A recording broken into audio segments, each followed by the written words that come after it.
सात संगत जी प्यार से कहिए धन निरंकार जी। सात संगत जी इस निराकार प्रभु परमात्मा को अंग संग देखते हुए जो अपने जीवन को जीते हैं उनके जीवन में हर तरह की खुशियाँ आती हैं। वो प्रभु परमात्मा को एहसास में रखते हैं। तो दास आज आपको एक सच्ची घटना सुनाने जा रहा है। ये घटना कुछ इस प्रकार है कि एक माताजी का स्वास्थ्य कुछ इस तरह खराब होता है कि सभी डॉक्टर जवाब दे देते हैं। फिर किस तरह की आगे घटना घटती है वो दास आपको सुनाने वाला है। ये घटना दास ने संतों के द्वारा सुनी हुई है। ये घटना कहते हैं कि कुछ इस तरह घट जाती है जो दास आपको सुनाने वाला है। उससे पहले दास विनती करना चाहेगा कि आप घटना को सुनने के लिए वीडियो के अंत तक बने रहें, जिससे दास आप जी को पूर्ण सच्चाई सुनाकर आपके आशीर्वादों का पात्र बन सके। तो दास कहना चाह रहा है साथ संगत जी कि एक महात्मा जी दास को बता रहे थे, जो कह रहे थे महात्मा कि एक परिवार होता है जो ब्रह्म ज्ञान तो परिवार ने नहीं लिया होता है, लेकिन उस परिवार में कलह कलेश अधिक होने के कारण एक बहन के माता पिता आपस में इतना ज़्यादा लड़ जाते हैं कि एक दूसरे को देखना भी पसंद नहीं करते हैं और पिता माँ को छोड़कर बाहर कहीं रहने चले जाते हैं और माता बच्चों के साथ घर में होती हैं। और एक दिन माताजी का स्वास्थ्य बहुत अधिक खराब हो जाता है, तो वो बहन बेचारी अकेली उन माताजी को ले जाकर अस्पताल में भर्ती करा देती है।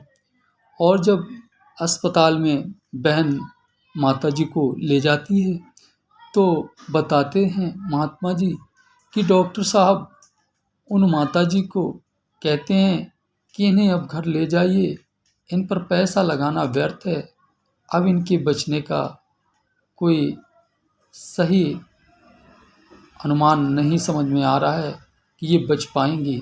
तो इनके पास समय बहुत कम है, जितना समय बचा है वो परिवार के साथ जी लें तो ज़्यादा अच्छा रहेगा। ऐसा कहने के बाद जब डॉक्टर चले जाते हैं तो बहन उदास हो जाती है और उदास होने के बाद अब कोई रास्ता बहन को नज़र नहीं आ रहा होता है सिवाय प्रभु परमात्मा की समझ अरदास रखने के और प्रभु परमात्मा से ही विनती करने का पल बहन के सामने रह जाता है। तो बहन अपना ध्यान भगवान पे केंद्रित करते हुए भगवान के समझ प्रार्थना कर रही होती है कि हे प्रभु परमात्मा आप जी कृपा करो। जिस भगवान को बहन मानती थी उन्हीं से दास के कहने का भाव है कि उन्हीं से प्रार्थना कर रही होती है। एकाएक बहन को याद आता है कि क्यों ना दासी की एक सहेली है जो निरंकारी है और वो बहन अपने हजूर के बारे में बहुत प्रशंसा करती है। क्या पता ऐसे में शायद कुछ ऐसा चमत्कार हो जाए, बाबा जी की ही कृपा हो जाए। तो वो बहन उस बहन को फ़ोन कर देती है कि बहन मेरी माता की तबीयत बहुत अधिक ख़राब है, क्या बहन आप आना चाहोगी, मेरी माता को देखना चाहोगी। तो वो बहन कहती हैं क्यों नहीं, हम दोनों सहेली हैं, दुख सुख के साथी हैं, एक दूसरे के दुख सुख में हम ज़रूर शामिल होंगे, हम अभी आते हैं आपके पास। और वो बहन उस अपनी सहेली के पास पहुंच जाती है।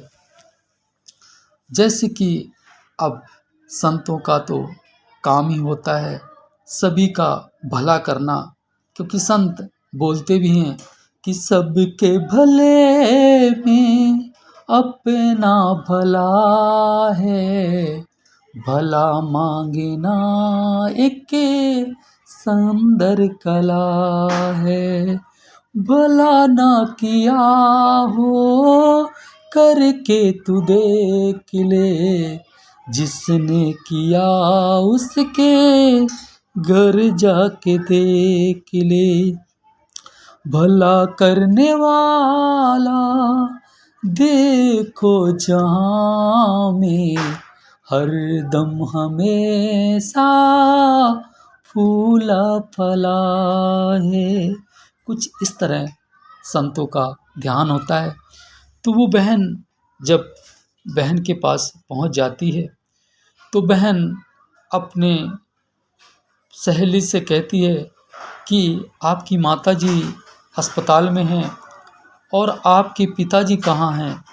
तो वो बहन कहती है कि बहन क्या बताऊं, मेरे माता पिता की आपस में बनती नहीं है और पिताजी नाराज़ होकर चले गए थे, तब से आए नहीं हैं, और अगर माँ के सामने आ भी जाएंगे तो इन दोनों लोगों का झगड़ा फिर से आरंभ हो जाएगा, और माँ जो 10 दिन चलती होगी वो 5 दिन में ही कल्याण हो जाएगा मेरी माँ का। इसलिए दासी माँ की बात पिता को नहीं बता रही है। तो वो सेवादार बहन कहती है, ऐसा क्यों कर रही हो? पिता कैसा भी हो, लेकिन ऐसे मौके पे पिता से कुछ भी नहीं छुपाना चाहिए। पिता को ज़रूर अपनी बात बताओ और क्या पता कुछ हल निकल आए।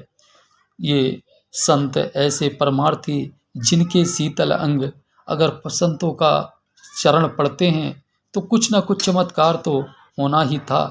तो सासंग जी क्या होता है कि वो बहन फ़ोन करती है कि अंकल जी, आपकी जो बेटी है मैं उसकी सहेली बोल रही हूँ, और आपकी जो आंटी जी हैं उनका स्वास्थ्य बहुत अधिक खराब है और वो अस्पताल में फला अस्पताल में चारपाई पे लेटी हुई हैं और डॉक्टरों ने जवाब दे दिया है।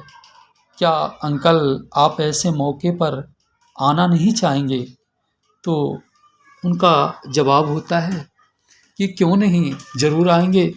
हमें पता ही नहीं था, हमें किसी ने सूचना नहीं दी, तो हम कैसे आते, हम अभी आ रहे हैं। और वो फिर अंकल जी उस अस्पताल में पहुंचते हैं और पहुंचने के बाद वो अपनी जो वो माताजी थीं उनकी हालत देखते हैं। हालत देखने के बाद कुछ ज़्यादा नहीं, बस वो माताजी का हाथ पकड़ते हैं और प्यार पूर्वक कहते हैं कि चिंता मत करो, अब हम आ गए हैं, आपको कुछ भी नहीं होगा और आप ठीक हो जाओगी, बेफिक्र रहो। कहने लगे डॉक्टरों ने तो जवाब दे दिया है। कहते हैं कहने दो उन्हें दास। वो कहते हैं कि अब हम आ गए हैं, अब आपको चिंता करने की ज़रूरत नहीं है, हम जब तक हैं तब तक आपको कोई कष्ट नहीं होगा, ऐसा कह देते हैं।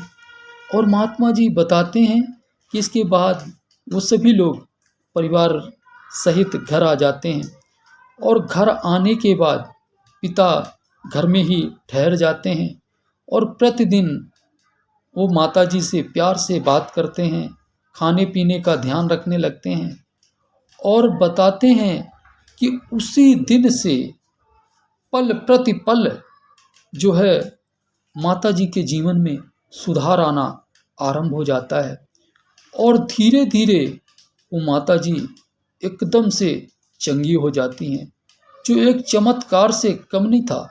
क्योंकि कहते हैं कि बिना जिस मरीज के लिए डॉक्टरों ने जवाब दे दिया हो कि ये ठीक नहीं हो सकती हैं, उस मरीज को सिर्फ इस तरह का प्यार मिल जाने से वो मरीज के अंदर जीने की इच्छा जाग जाती है और सुधार आना आरंभ हो जाता है। और एक दिन ऐसा आता है कि वो पूरी तरह से स्वस्थ हो जाती हैं। तो दास कहना चाहेगा संत महात्माओं, भाई बहनों, साध संगत जी कि या तो आप ये मान लें कि उस बहन के चरण पड़ने से वहाँ इस तरह का माहौल प्रकट हो जाता है।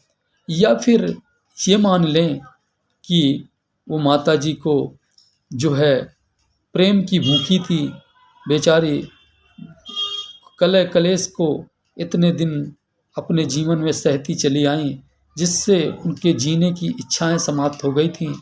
और जब उन्होंने प्यार पाया तो उनके अंदर जीने की इच्छा जाग जाती है, जिससे उनका स्वास्थ्य ठीक होना आरंभ हो जाता है। तो दास और शब्दों का सहारा नहीं लेगा और साथ संगत जी अंत में सबके भले की कामना करते हुए कि सबका भला करो भगवान, सबका सब विधि हो कल्याण, प्यार से कहिए प्यारियों, धन निरंकार जी।